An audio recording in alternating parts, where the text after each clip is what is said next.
Hello,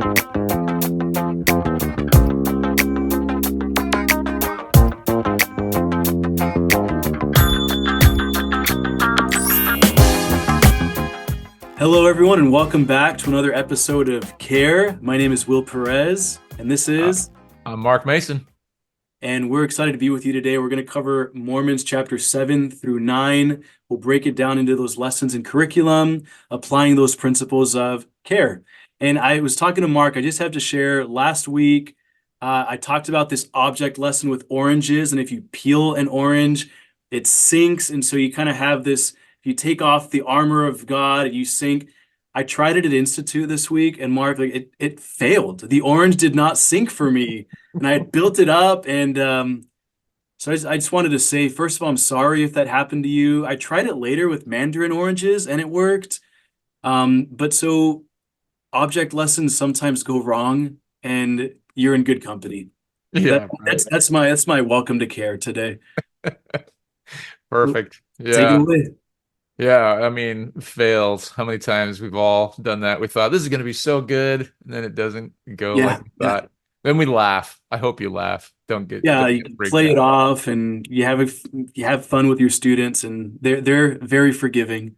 Yeah, I agree, and it shows we're human. I think that's a big part of teaching is we're just people who are trying our best, and if it doesn't go perfectly, they'll laugh too, hopefully.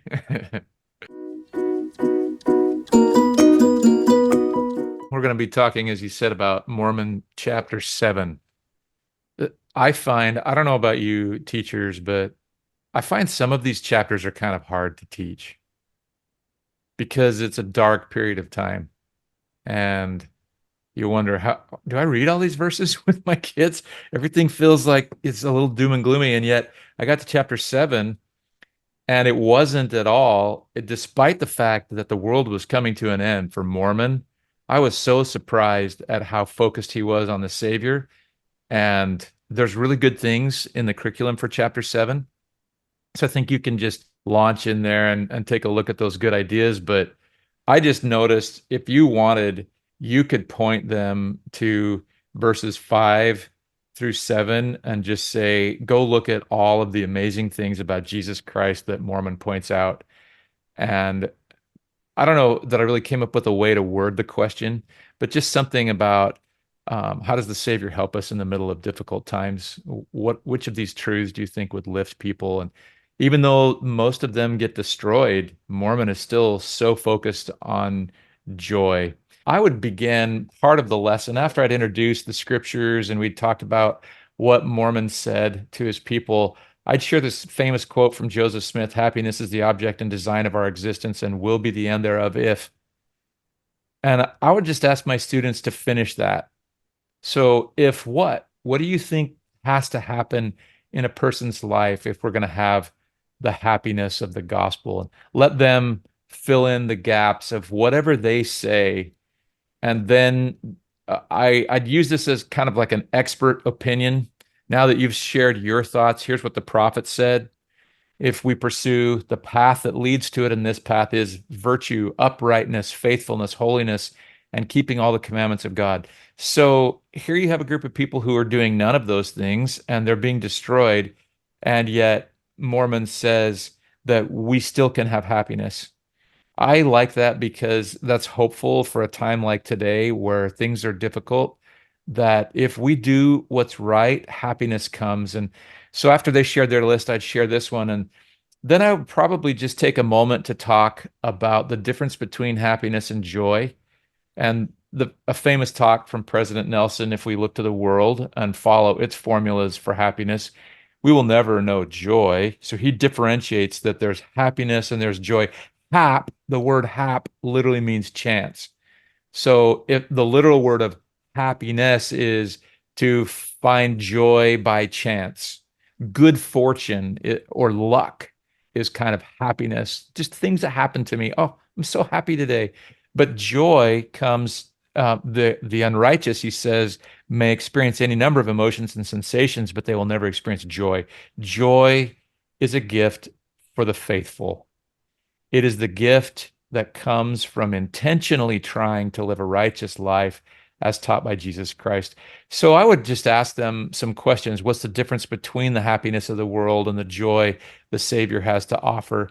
When are some times when you have felt the joy that the Savior offers? I'd ask that question too. And what is something you think you could do right now that would increase the joy and happiness in your life, that would bring you closer to Christ? You're confident that it would. And I always like to have a story or an experience that I can share in my back pocket if the conversation just kind of fizzles a little bit, something that I could tell them. And I don't have one that I'm going to share with you today. I just, as a reminder, I would look for that. But I can just testify that we can find joy in any circumstance, that joy is not conditional to the things that are happening in our lives, but joy is created through our choices and the way that we respond. And I think that's going to be a really positive spin on maybe a dark period of time in the history of the Nephites. So I'm excited for you, and I hope that's a great day. So, Mormon chapter 8, it's a beautiful lesson really about the worth of the Book of Mormon. And they have great learning station ideas and a great treasure map idea. And I'm going to share this here. And Mark, you pointed this out last week as well, but I've started to notice this more. If you're ever wondering what the purpose of the lesson needs to be, it's usually in that first paragraph. I've got it in blue here. This lesson can help you feel the importance of the Book of Mormon in your life. It's so important that as teachers, we start with the end in mind, right? Because once I understand what I'm trying to help my students experience, I can better craft the experience. Feeling the importance of the Book of Mormon in your life needs to be connected with feeling the importance of the Savior in your life. The Book of Mormon is infused with Jesus, and talking about the worth of the Book of Mormon, I think is a great opportunity for us to practice being Christ-centered, even though it may not be blatantly apparent in every single verse. And so just that reminder, this is a Christ-centered lesson as we talk about the worth of the Book of Mormon. Remember to start with the end in mind. And I just wanted to share two stories I think would be really helpful as well. This isn't in curriculum because it's this last general conference, but as we talk about the worth of the Book of Mormon, you'll remember this, but I love the story that Elder Alvarado shared about the man who like stole a woman's Book of Mormon and is converted by her testimony. And eventually he writes to her, he says, "The message you wrote in that book brought tears to my eyes. Since Wednesday night, I have not been able to stop reading it." At the very end, he says, "I thought your wrapped gift was something I could sell. Instead, it has made me want to change my life." And so that may be a great intro into like the worth of the Book of Mormon and just a really funny and neat story. I think it happened in Puerto Rico, I believe is where it happened. Then one more story just to think about, because we talk about Joseph Smith and the worth of the plates, but this is a very little known, I think, story in Saints, that when Joseph Smith, he's warned about this, and Mormon's going to warn us about this in chapter 8. But when Joseph first sees the plates, he starts to wonder how much they're worth. He reaches for them and felt a shock pulse through him. He jerked his hand back, but then reached for the plates twice more and was shocked each time. "Why can I not obtain the book? Because you have not kept the commandments of the Lord." And so even seeing the worth of the Book of Mormon, but through the wrong lens, prevented Joseph from obtaining the book. So just two really neat stories to think about. What is the real worth of the Book of Mormon? And I hope we can bring our students to Christ. And maybe a final suggestion. I love that the treasure map invites students to write the worth of the Book of Mormon to them. If it's appropriate and works for your class, bring in some of those proselyting copies of the Book of Mormon, get some from the missionaries, have them write it in one of those instead, and challenge them to share it with a friend, so that they can not only reflect on how they feel, but share something of great worth. As maybe an idea to have a solid kind of take-home invitation. I love it. I love those stories that you included. And I was thinking, well, what if we valued how much gold there was? And there is an account where somebody says that the plates weighed between 40 and 60 pounds. And I just did a little math. By today's value, the gold in the gold plates would be worth anywhere from around, $1.5 to $2.5 million. Wow. And Hey, that's yeah, just the that's gold. That's just the gold itself, right? And then I found a story that the church just purchased in 2017 the printer's copy of the Book of Mormon, and they paid $35 million for it to get it back because we lost it and they wanted it back. Obviously, it's worth a tremendous amount. And to hear the prophet say, that's nothing, it's worth nothing. The only value is the word itself. And that word is going to change people's lives. And I love your story about that man who read it and his whole life has changed. And I think that's the power of that chapter is don't get focused on the wrong thing in the gospel. Don't get tied up in the wrong thing. Get tied up in the fact the book will change your life. because of the Savior, right? It testifies of him, and that power is the Savior's power. Yeah. Yeah. So in the chapters 8 and 9, there's like a selection of verses in each one for this next lesson. And in it, what I was thinking about is this idea of preparation and being prepared for something and then helping somebody else to be prepared for it. Because I really think that's a major theme in this chapter. It got me thinking about a day in college when I was talking to a friend on the weekend, and she said, "Oh, hey, are you ready for the test on Monday in this class that we shared?" There's a test on Monday? Yeah, there's a test on Monday. It's like the big section test. I had completely forgotten, and I just couldn't believe my ineptitude at the moment. But in the same moment of feeling really bad about myself, I was so grateful for her because when she reminded me of this, I then hit the books really hard and came into class on Monday so prepared because of it. And I think that that's what's going on in this chapter is you have someone who is watching over us and is preparing us. And so if you have a story like that, maybe you lead with that to begin with, and then you're going to go through a number of verses, but here's two that I think really tie into that idea. Behold, the Lord hath shown unto me great and marvelous things concerning that which must shortly come. At that day when these things shall come forth among you, behold, I speak unto you as if you were present, and yet ye are not. But behold, Jesus Christ hath shown you unto me, and I know your doing. Well, then Moroni goes into a whole list of things that he sees. And I think somebody said there's 24 questions that are listed. And Come Follow Me, it says that. He asks 24 questions about whether or not you're prepared for meeting him. And most of them are scary. Most of them are written to a group of people who are not prepared in the last days. So I wouldn't want to be that person unprepared for the test.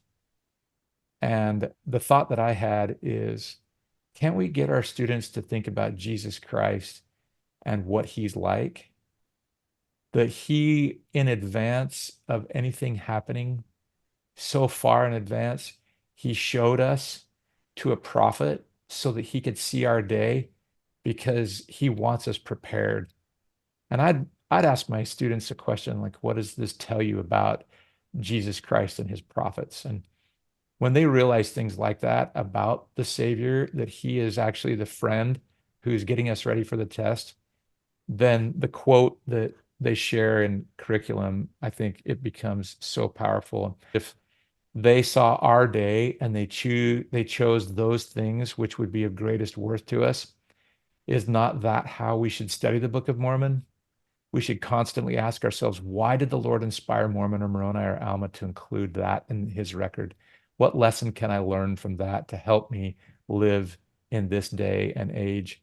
If people can, especially our students, if they can see that this book was written for them, I think their hearts will open to reading the stories differently. It's not about Nephi building a boat, but it's about us trying to get somewhere and God saying, look, I can show you how to do it. Or when he goes to get the brass plates or whatever it is that we're reading, I think that likening ability becomes so much higher when we realize this book was written for us. relevance is what was on my mind for this last lesson, Mormon 9, 7 through 27. And the lesson, just to quote it, it helps students understand how having faith in God can allow Him to perform miracles in your life. As I thought about this, I think that building faith sometimes includes looking to the past just as much as it does looking to the future. Some thoughts that I had that might help to really begin a discussion that invites relevance is these are some excerpts from Elder Rasband's talk. It's quoted. I have it here a little out of order, but he says, first of all, many of you have witnessed miracles more than you realize. And this applies to our students so much. Miracles are divine acts, manifestations, and expressions of God's limitless power. The magnitude does not distinguish a miracle, only that it came from God. Right? How many of our students maybe have written off a miracle because it felt small? Right? So once you the Elder Rasband says you have witnessed miracles. Miracles can be big or small, doesn't matter. They come from God. And then together these are some suggested questions I thought through this, and Mark weigh in, but so okay, let's put Elder Rasband's words to the test together. Right? How many of you believe that you have witnessed a miracle or know someone that has witnessed a miracle? Maybe they might share if appropriate, right? What did this miracle teach you about God? Was it big or small? Why do you think magnitude does not distinguish a miracle? What is a miracle you would like to see happen in your life? And maybe this is one you just ask them to think about on their own or to write down in their journals, right? As immediately as they start to think through what they want to see happen and that it's possible, we can establish why this lesson matters for them. Maybe another question is, what do you think is one of the most important miracles that can happen in a teenager's life? You're starting with, look, we're talking about this today, but it has already happened to you. It can happen to you. Let's talk about what you have come to feel and experience. Sometimes it's easier for students to connect their experiences to beliefs than to recognize the beliefs that they have. And Elder Oaks from curriculum, and he's going to reiterate that changing bodies or protecting temples are miracles, but an even greater miracle is a mighty change of heart by a son or daughter of God. So what is the greatest miracle that might happen to a teenager? How would you say that in your own words? And once you've realized or figured out what miracle you want to have happen, then you kind of transition into the lesson, right? We're all on the same page now. We know this has happened. We know this can happen. Today, Mormon is going to teach us specifically how we can better help bring miracles about and recognize them in our lives. Let's jump in. And so you're springboarding into the lesson from their experience and their desires and needs in a way that fosters relevance instead of just, hey, we're jumping in and we're talking about miracles today and they can happen through faith. So just kind of paying that price at the beginning, and hopefully those questions or others are helpful, can really change the course of a lesson. Awesome. Can we go back to that list of questions you had? Sure. Yeah, right there. I just had a thought when you were sharing that. It's such a good list of questions. And over the years of teaching, I've learned a technique that has really helped me is I can list up, what do we have? 1, 2, 3, 4, like 6 questions. And in the past, my tendency was we've got to go through each of these questions and answer them. And instead, I've said, hey, I want you to look up at this list and find one that's meaningful to you. And then just go. You don't have to go in order. You just pick the one that's meaningful to you. And man, that conversation flows so differently than if I try to work through that whole list, because every one of those is good, but they're probably going to hit different people in different ways. And so I would recommend using that list to everyone. But if you use that technique, it really opens the conversation up so it doesn't feel so forced of now we got to go through this one and this one. And I've done that before, and it kind of drags sometimes if I do that. It's a great point. We do have this doctrinal mastery lesson that is included, and it is about memorization. One of the things that I found in lessons like that has helped me is maybe I'll have flashcards, And on one side, I'll put the main phrase, and on the other, the reference.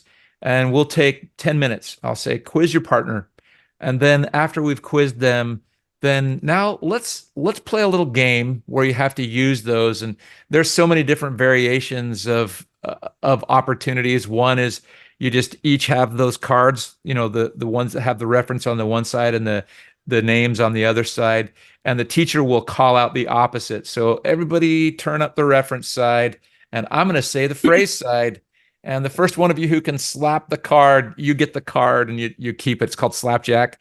And then turn it over, and you've got the reference or the phrase side up and the reference down. I'm going to read the reference, but a little bit of variety like that can energize the class instead of just let's pound the memorization into us and get us so that we feel like, okay, yeah, I had to think really hard today, but a little bit of fun can go a long way. I wouldn't do the whole day of that, but just kind of mix it up a little.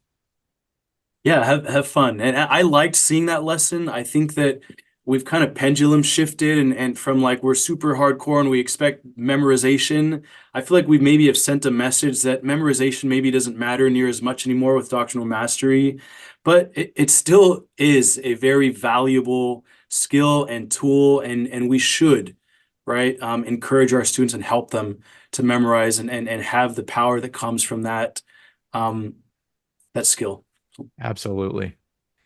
Well, thank you everyone for being here. We hope that this week is excellent for you.